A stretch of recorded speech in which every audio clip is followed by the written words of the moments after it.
Fala aí pessoal, bom, no vídeo de hoje eu quero saber o que você prefere para o seu dia a dia. Uma lâmina do estilo Chipsfoot, como por exemplo essa do QSP Penguin, que é excelente para abrir caixas, ou uma lâmina do estilo Spearpoint, como por exemplo essa do QSP Parrot, que é excelente para fazer cortes apoiando sobre algum tipo de superfície.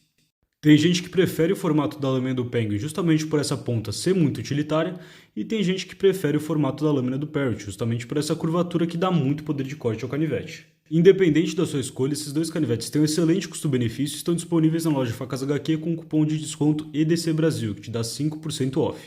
Pro vídeo de hoje foi isso e até a próxima. Falou pessoal!